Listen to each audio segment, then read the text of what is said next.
Assalamualaikum warahmatullahi wabarakatuh.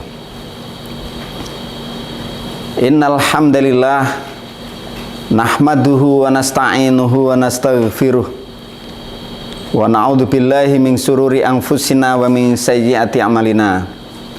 May yahdihillahu fala mudhillalah wa may yudlil fala hadiyalah.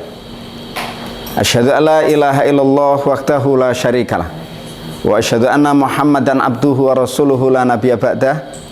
Allahumma sholli wa sallim ala nabiyyina Muhammadin wa ala alihi wa ashabihi ajmain, amma ba'du. Ya ayyuhalladzina amanu qu anfusikum wa ahlikum naro. Sadaqallahul azim. Para pemirsa kaum muslimin yang mudah-mudahan selalu mendapatkan rahmat dan bimbingan dari Allah Subhanahu wa ta'ala. Ada teori kesuksesan, setidaknya 3. Yang pertama adalah orang yang sukses, dengan kesuksesannya ini justru kemudian sengsara. Contohnya adalah artis yang ia secara keduniaan sukses, tetapi kemudian justru jatuh kepada narkoba. Maka ini adalah orang yang sukses, tetapi dengan kesuksesannya ini kemudian menjadikan dirinya sendiri ini sengsara. Kemudian yang kedua, ada orang yang sukses, dengan kesuksesannya ini diri sendiri bahagia, keluarganya bahagia, tetapi lingkungan sekitarnya ini sengsara. Ini adalah tipologi sukses yang kedua. Satu misal, seorang pengusaha yang dengan usahanya ini dia sukses, bisa traveling kemana-mana, namun dengan usaha yang dijalankannya ini justru limbahnya menyengsarakan lingkungan sekitarnya.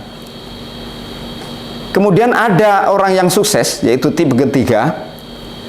Dengan kesuksesannya ini dirinya sendiri bahagia, keluarganya bahagia, dan lingkungan sekitarnya bahagia. Ini adalah tipologi sukses yang dikehendaki oleh agama kita. Dirinya sendiri bahagia, keluarganya bahagia, kemudian lingkungan sekitarnya juga bahagia. Saya punya sahabat di Bangil, seorang pengusaha ayam. Lalu usahanya ini sukses luar biasa, hasilnya juga luar biasa, bisa membahagiakan diri bahkan keluarganya, bisa traveling kemana-mana. Namun kemudian beliau berpikir banyaknya ayam yang mati kemudian menyebabkan atau menjadikan limbah di lingkungan masyarakatnya, dan kemudian dibuat bingung mau dibuang kemana limbah ini. Maka hasil diskusi dengan orang lain untuk konsultasi sekaligus sambil belajar, maka yang dilakukan adalah sebagai solusi beliau budidaya ikan lele. Apa yang dilakukan adalah ayam-ayam yang mati ini kemudian beliau rebus. Setelah direbus kemudian beliau gunakan untuk memberikan makanan ikan-ikan lele ini. Jarak beberapa bulan ikan lele kemudian tumbuh besar, maka pagi hari, subuh hari Ahad itu diumumkan di masjid kepada masyarakat sekitar setelah sholat maghrib. Bapak Ibu, warga sekitar, bagi yang ingin atau yang memiliki kesempatan hadirlah ke rumah saya. Kita akan memanen lele. Gratis. Nah kemudian setelah kajian itu pagi, setelah sholat subuh dan kajian itu kemudian berangkat ke rumah itu. Dikatakan di situ, Bapak Ibu, hari ini kita akan memanen lele. Silahkan ambil, ini gratis. Ingat, mungkin ada keluarga atau tetangga yang belum hadir, maka sisakan untuk beliau, atau kalau bisa bawakan kepada beliau. Maka sejak saat itu kemudian seluruhnya memanen lele. Betapa bahagianya. Tidak hanya dirinya sendiri si pengusaha yang bahagia, juga tidak hanya keluarganya yang bahagia, tetapi lingkungan masyarakatnya juga kemudian bahagia. Dengan apa? Memindah dari yang kemudian limbah ini kemudian dicarikan solusi berupa budidaya ikan lele. Ikan lelenya juga kemudian bermanfaat untuk lingkungan masyarakat sekitarnya. Nah, pemirsa kaum muslimin yang dimuliakan Allah Subhanahu wa taala, itulah pelajaran penting bagaimana kita hidup. Nabi Yusuf alaihissalam itu adalah seorang anak yang luar biasa, yaitu beliau ini anaknya Nabi Yakub alaihissalam. Beliau ini dalam hidupnya ketika memimpin tidak hanya bermanfaat untuk diri sendiri, tidak hanya bermanfaat atau berbahagia untuk keluarganya, tetapi juga untuk warga negeri Mesir atau bangsa di negeri Mesir, bahkan lintas dari negara Mesir itu sendiri yang kemudian diberlakukan, diberikan kesejahteraannya itu. Nah, lalu bagaimana caranya? Nah, tentu saja adalah caranya dengan pendidikan. Makanya di dalam Al-Quran surat At-Tahrim ayat 6, a'udzubillahi minasyaitonirrajim, ya ayyuhalladzina amanu qu anfusakum wa ahlikum nar. Wahai orang-orang yang beriman, jagalah dirimu dan keluargamu dari api neraka. Apa yang dimaksud dengan api neraka? Tentu saja adalah ketika seseorang yang sudah wafat, kemudian menghadap Allah untuk dihisab seluruh amalnya, kemudian masuk ke neraka bagi mereka yang tidak memiliki amal baik. Tetapi sesungguhnya kalau kita mau merenung, bahwasanya neraka atau kesengsaraan itu tidak hanya diperoleh bagi seorang manusia ini yang penuh dengan maksiat atau dosa kepada Allah Subhanahu wa taala di akhirat yang akan diperoleh, tetapi siksa itu, neraka itu sudah akan bisa dirasakan oleh yang namanya manusia di dunia ini. Satu contoh yang tadi kita sebutkan adalah orang yang sukses, tetapi dengan kesuksesannya di sini adalah justru dirinya sendiri sengsara, maka itu adalah menjadi neraka bagi dirinya. Demikian juga sebaliknya, orang yang sukses kemudian dirinya sendiri bahagia, kemudian keluarganya bahagia, tetapi lingkungan sekitarnya ini adalah kesuksesan yang yang hina juga. Kenapa? Karena kesuksesan, kebahagiaan hanya dinikmati diri sendiri, juga tidak dinikmati oleh atau tidak bisa dirasakan oleh lingkungan sekitarnya. Nah, pada ayat ini ada sesuatu yang sangat penting, pelajaran yang sangat penting. Jagalah dirimu dan keluargamu dari api neraka. Pertanyaannya adalah, bagaimana cara menjaga dan memelihara sebagaimana ayat ini? Jawabannya tidak lain adalah pendidikan. Pendidikan terbaik menurut saya itu adalah pendidikan yang dilakukan oleh para nabi terhadap anak-anaknya. Satu contoh, pada surat Yusuf ayat kurang lebih mulai dari ayat 1 sampai ayat 111, jadi lengkap di situ. Itu dibahas tentang salah satunya di antara pelajaran penting adalah bagaimana Yakub mendidik anak-anaknya. Jadi Nabi Yakub ini punya anak 12. Salah satunya adalah Nabi Yusuf alaihissalam. Surat Yusuf itu disebut sebagai sebaik-baik kisah, ya. Nahnu nakusu alaika ahsanal qasasi bima auhayna ilaika hadzal Qur'an wa in kunta min qablihi laminal ghafilin. Kami wahyukan kepadamu, kami ceritakan kepadamu Muhammad sebaik-baik kisah. Disebut kisah terbaik, memang secara utuh surat Yusuf ini membahas tentang kisah Yusuf, mulai dari kecil sampai kemudian suksesnya. Kemudian disebut kisah yang terbaik, juga banyak dimensi kehidupan yang bisa kita pelajari dari surat Yusuf ini. Bagaimana cara mendidik anak, belajarlah pada kisah Yusuf. Bagaimana menjadi seorang hakim, belajarlah pada kisah Yusuf. Bagaimana menjadi seorang pemimpin atau seorang raja, seorang presiden, seorang gubernur, bupati, bahkan sebagai ketua RT, belajarlah dari kisah Nabi Yusuf ini. Bagaimana mengelola ekonomi, maka belajarlah pada kisah surat Yusuf ini. Bagaimana kemudian belajar tentang ilmu pertanian, maka belajarlah pada kisah surat Yusuf ini. Banyaknya dimensi kehidupan yang kemudian kita bisa ambil ibrah atau pelajaran untuk menjadikan kehidupan kita semakin baik, itu ternyata banyak disebutkan pada surat Yusuf yang ayatnya kurang lebih adalah ayat 1 sampai 111 itu. Salah satunya yaitu kita akan mengenal pada ayat 55 dari surat Yusuf. Ketika dari penjara dan nama Yusuf ini sudah bersih, yang sebelumnya ada tuduhan untuk menggoda Siti Zulaikha, istri Al-Aziz ini, kemudian sudah clear ketika raja mengundang perempuan-perempuan termasuk Zulaikha, yang kemudian Zulaikha mengaku, ya benar kami yang kemudian bersalah. Sejak saat itu clear, maka apa yang dilakukan oleh seorang raja dari negeri Mesir itu, maka diundanglah Nabi Yusuf alaihissalam. Kemudian diberikan tawaran untuk memimpin, engkau akan menjadi orang yang dekat kepadaku. Diberikan kekuasaan, bisa jadi raja di sini sudah tua sehingga perlu ada penerus. Maka yang dipilihnya adalah Nabi Yusuf alaihissalam. Ketika diberikan tawaran itu, apakah kemudian Yusuf ini langsung menerima? Tidak. Nabi Yusuf punya karakter mulia, begitu menghargai orang lain, merasa bahwa raja ini masih hidup, sehingga beliau pun tidak memilih untuk menggantikannya. Tetapi beliau katakan bahwasanya, pilihlah aku sebagai bendaharawan negeri saja. Kenapa demikian? Inni hafidhun alim. Sesungguhnya aku bisa menjaga, hafid, dan alim, punya ilmu pengetahuannya. Dua dimensi dalam kehidupan yang diperlukan bagi anak manusia, siapapun itu. Yang pertama adalah hafid, al-alim.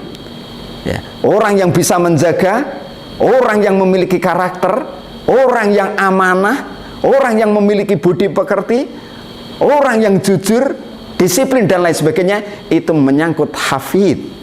Ya, karakter. Kemudian al-alim, yaitu memiliki ilmu pengetahuannya.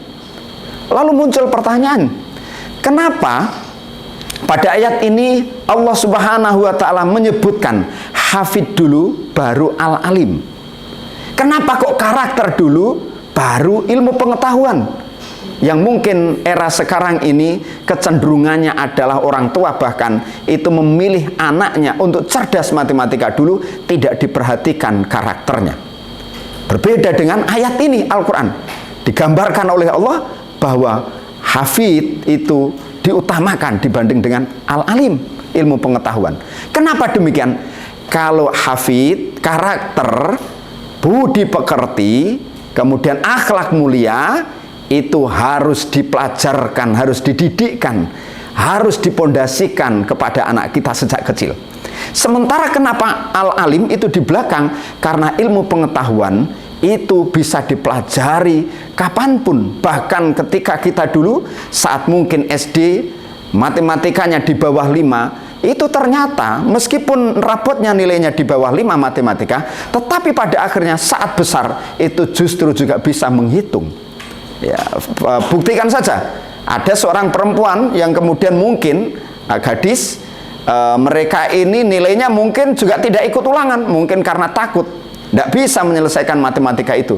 Tapi kemudian saat dia dewasa atau bahkan berkeluarga, kemudian diberikan gajinya suami ini kepadanya, kurang 1000 saja, itu sudah bisa, sudah tahu. Itu artinya ilmu pengetahuan atau perhitungan bisa dipelajari kapanpun. Ini pentingnya hafid. Nah, pertanyaannya adalah, Nabi Yusuf alaihissalam kok begitu luar biasa sampai bisa kemudian menentukan hafidul alim, karakter yang bagus, ya, budi pekerti, jujur, bisa menjaga, amanah, baru al-alim. Ya, memang demikian. Kalau kita kemudian melacak pada ayat ini dan sejarahnya, bahwa Nabi Yusuf alaihissalam itu dididik oleh orang tuanya 0 sampai kurang lebih 8 tahun. Karena setelah 8 tahun itu, kemudian Nabi Yusuf ini oleh saudara-saudaranya dimasukkan sumur, kemudian terpisah. Tetapi Hafid di sini dididikkan oleh orang tuanya, namanya Nabi Yakub. Nabi Yakub alaihissalam dengan pendidikan karakter yang luar biasa. Saya akan tunjukkan salah satunya saja. Pada ayat keempat dari surat Yusuf, ya, yaitu surat ke-12 ini, a'udzubillahi minasyaitonirrajim, idz qala Yusufu li abihi ya abati inni ra'aitu ahada asyara kaukaba wasyamsa wal qamara ra'aituhum li sajidin. Lalu Yakub menjawab, qala ya bunayya la taksus ru'yaka ala ikhwatika fayakidu laka kaida inna syaitana lil insani adu mubin.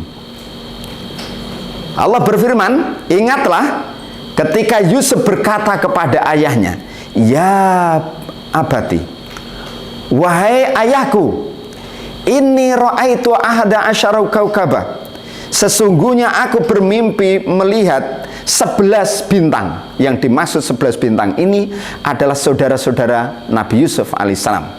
Jadi Nabi Yusuf ini 12 bersaudara, jadi ada 11 bintang yang kemudian dilihat oleh Nabi Yusuf dalam mimpinya. Wasyamsa, dan matahari, wal qamaro, dan bulan. Siapa yang dimaksud matahari? Dalam tafsir yang dimaksud adalah ayahnya, Nabi Yakub alaihissalam. Wal qamaro, dan kemudian bulan. Siapa yang dimaksud? Adalah ibunya. Apakah kemudian ibunya yang melahirkannya yang bernama Rachel, ataukah ibunya yang lain? Ini masih menjadi perdebatan, atau kalau mau dibahas lebih panjang lagi. Karena setelah wafatnya ibunda Nabi Yusuf alaihissalam, yaitu setelah Benyamin, yang satu anak dari yang lahir dari ibu yang sama, yaitu Rachel, Yusuf alaihissalam dan Benyamin. Setelah Benyamin lahir kemudian wafat. Nah, sementara dilihat dalam mimpinya itu bulan ini kemudian bersujud. Nah, kulihat mereka semuanya bersujud. Nah, bisa jadi ini adalah ibu yang dimaksud adalah ibu Lea. Jadi saudara dari Rachel, ya. Kira-kira begitu. Nah, lalu ayat 5 dijawab di situ. Qala ya bunayya la taksus ru'yaka ala ikhwatika fayakidu laka kaida inna syaitana lil insani aduwwum mubin. Wahai anakku, ya kira-kira begitu. Ayahnya berkata, hai anakku, janganlah kamu ceritakan mimpimu itu kepada saudara-saudaramu, maka mereka akan membuat makar untuk membinasakanmu. Sesungguhnya setan itu adalah musuh yang nyata bagi manusia.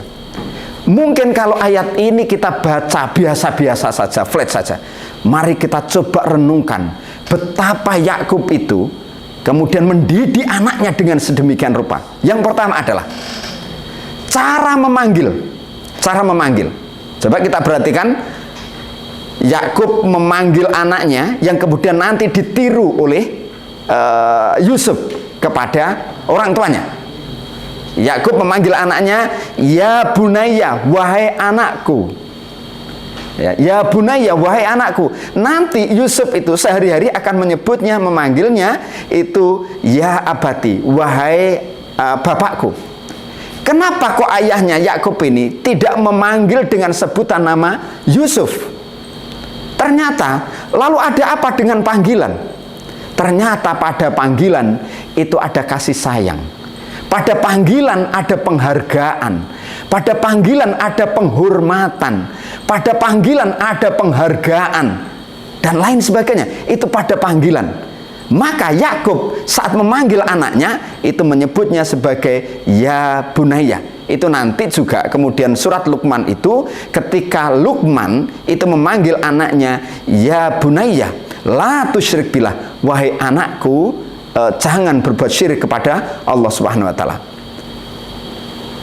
Berbeda tentu saja ketika kita memanggil anak kita, atau seorang suami memanggil istrinya, atau seorang suami memanggil istrinya, atau sebaliknya, Itu dengan panggilan yang sedemikian rupa.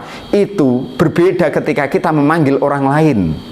Kalau memanggil orang lain, yang paling berharga itu adalah namanya. Satu forum misalnya, dalam forum yang sangat luas, kemudian kita hadir di situ, kemudian sedang akan diresmikan sebuah misalnya masjid atau sebuah sekolah. Lalu yang meresmikan ini adalah gubernur, seorang gubernur Jawa Timur. Nah, seorang gubernur Jawa Timur meresmikannya, lalu di antara sekian banyak yang hadir itu, yang disebut namanya justru kita. Satu contoh adalah terima kasih kepada Mas Faisal yang hari ini menjadi luar biasa memimpin kegiatan ini. Satu-satunya nama di antara sekian banyak yang ada, lalu itu yang dipanggil. Betapa berharganya nama itu. Maka yang berharga bagi orang lain itu adalah nama. Namun demikian, bagi anak kita atau keluarga kita, yang paling berharga adalah panggilan kedekatan. Satu contoh, Nabi Yakub alaihissalam memanggil anaknya ya bunayya. Demikian juga Rasulullah SAW saat kemudian memanggil istrinya ya Humairah. Ada panggilan kasih sayang di situ. Ya, ini pelajaran penting dari mungkin penanaman karakter yang luar biasa dari seorang ayah yang luar biasa mendidik anaknya, misalnya atau diantaranya adalah dengan hanya mungkin sekedar cara memanggil. Mari kita mencoba untuk praktekkan. Kenapa sih kok kemudian memanggilnya sedemikian rupa itu? Orang yang memanggil dengan ya bunayya, wahai anakku. Kenapa tadi saya menyebutkan karena ada kasih sayang di situ. Tentu saja saat memanggil ya bunayya tidak akan pernah membentak dalam memanggil itu. Berbeda ketika seorang tua yang memanggil kemudian anaknya dengan sebutan namanya, itu bisa dalam kondisi marah, bisa kondisi membentak dan lain sebagainya. Tetapi kalau kemudian dalam kondisi memanggil ya bunayya, itu pasti dengan panggilan kasih sayang. Kalau misalnya berada di depannya, mungkin ayahnya, posisi anaknya ini masih kecil, kira-kira 8 tahun, sementara posisi kita sebagai ayah atau ibu ini kemudian lebih tinggi di atasnya, kemudian kita rendahkan posisi badan kita sehingga posisi wajah kita setara dengan anak kita. Kita panggil itu dengan kasih sayang, duhai anakku. Keren. Ini ajaran Islam yang luar biasa untuk kemudian kita contoh. Atau mungkin sedang ada di sampingnya, sambil kemudian digosok-gosok dengan tangannya. Pemirsa kaum muslimin rahimakumullah, ada apa dengan tangan? Tangan ini mengandung energi-energi. Jika kemudian, dan tangan kita semuanya mengandung energi yang luar biasa, jika kemudian kita pegangkan untuk anak-anak kita sambil kita lus-lus begini, itu ternyata akan menimbulkan kasih sayang yang luar biasa. Kalau anak dibesarkan dengan kasih sayang seperti itu, maka kelak dia dewasa akan menyayangi. Andai kata dia seorang pemimpin, maka dia pun dengan belajar sejak kecil, diajarkan, diteladankan dari ayahnya ini untuk menyayangi dengan cara memperlakukan terhadap anak-anaknya. Kelak mereka akan memperlakukan orang lain dengan kasih sayang pula. Ini nama. Kemudian apalagi pelajaran karakter yang dididikkan oleh Nabi Yakub alaihissalam kepada Nabi Yusuf alaihissalam, hingga nanti dari 8 tahun berpisah. Setelah itu kemudian dibawa terus-menerus sampai memimpin pun karakter ini kemudian masih melekat pada jiwanya. Nah, yang kedua adalah pada ayat ini. Idh qala Yusufu, kita coba perhatikan, li abihi ya abati inni ra'aitu ahada asyara kaukaba wasyamsa wal qamara ra'aituhum li sajidin. Qala ya bunayya la taksus ru'yaka ala ikhwatika fayakidu laka kaida inna syaitana lil insani aduwwum mubin. Perhatikan ayat ini, dua ayat ini. Ayat yang keempat itu di saat kemudian Nabi Yusuf itu curhat. Nabi Yusuf ini kemudian ingin menceritakan sesuatu, bisa jadi adalah muncul kegelisahan, saya ini sedang bermimpi apa, ya. Lalu apa yang dilakukan oleh Nabi Yakub alaihissalam? Yang dilakukan oleh Nabi Yakub alaihissalam di saat Nabi Yusuf itu bercerita, menyampaikan permasalahannya, maka Nabi Yakub alaihissalam mendengarkan tanpa berkata apa-apa sampai kalimat atau curhatan dari Nabi Yusuf ini selesai disampaikan. Mari kita renungkan, ini berbeda dengan orang sekarang atau mungkin termasuk kita, dan mudah-mudahan ya di antara kita sudah memiliki kesadaran itu. Dalam sebuah parenting, saya pernah bertanya kepada hadirin yang hadir itu, Bapak Ibu, saya katakan begitu, kalau suami itu ya, itu kira-kira saat minum kopi itu senang minum kopi di rumah ataukah suka minum kopi di warung? Rata-rata dari yang hadir itu, dan saya tidak tahu mungkin hati atau perasaan kaum muslimin yang saat ini mengikuti kajian ini kemudian menjawabnya seperti apa. Tetapi mayoritas ketika saya tanya, jawabannya adalah ya, suami saya lebih suka nongkrong di warung menikmati kopi. Pertanyaannya, apakah kopi di warung itu lebih enak, lebih nikmat, lebih lezat? Apakah kemudian kopi di rumah itu tidak disediakan oleh istrinya dengan cara dan kemudian mungkin juga seenak-enaknya, mungkin juga dengan harga mahal? Tetapi meskipun demikian, kenapa kok memilih di warung? Karena kalau di warung, seorang suami ini, apa yang menjadi persoalannya ketika diceritakan, yang lain mendengarkan.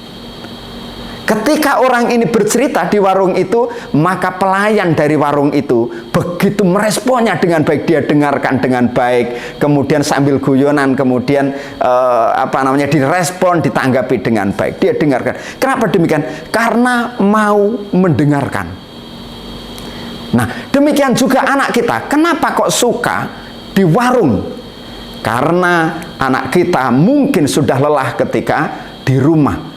Karena di warung atau angkringan jauh lebih bisa mendengarkan perasaannya. Demikian mungkin akan kita lanjut pada season berikutnya.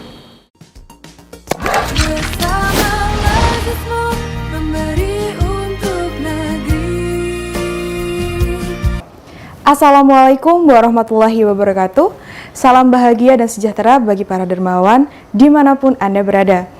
Kali ini saya mau berbagi 5 cara mudah untuk berdonasi di Lazismu. Yang pertama, Anda bisa melakukan donasi langsung dengan mengunjungi kantor-kantor Lazismu terdekat.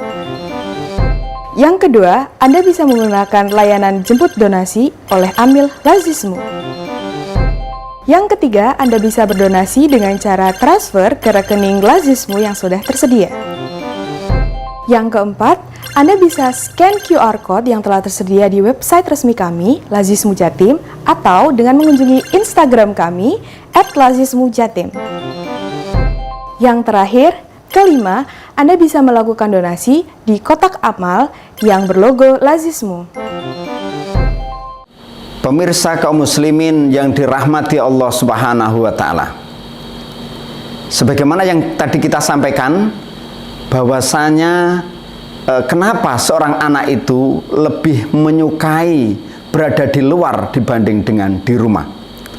Bisa jadi karena diantaranya adalah kalau ia ingin curhat, kalau ia ingin berbicara dengan orang tuanya, belum sempat berbicara, lalu orang tuanya ini sudah menjustisnya, menyalahkannya. Inilah yang menyebabkan kondisi anak tidak senang, kondisi anak tidak nyaman ketika di rumah. Berbeda ketika mereka berada di luar karena cerita-ceritanya, curhatannya kemudian didengarkan oleh orang lain.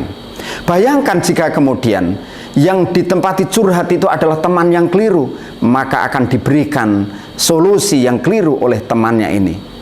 Maka apa yang perlu kita lakukan? Terima dulu keberadaan anak kita, dengarkan dengan baik cerita anak kita, izinkan mereka untuk menyelesaikan curhatannya, kisah-kisahnya, ceritanya, keluhannya, baru kemudian kita meresponnya dengan sangat baik.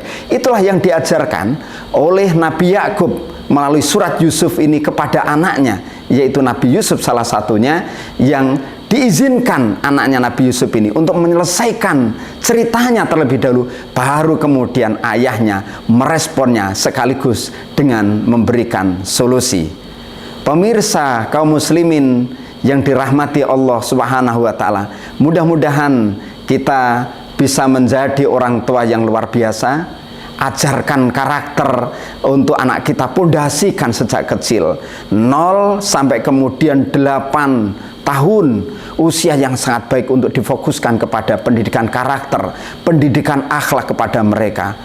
Dan pendidikan karakter terbaik dari orang tua adalah keteladanan dari orang tua. Baru kemudian setelah itu diberikan ilmu pengetahuan yang lain, insya Allah mereka akan tetap sukses. Apa pentingnya?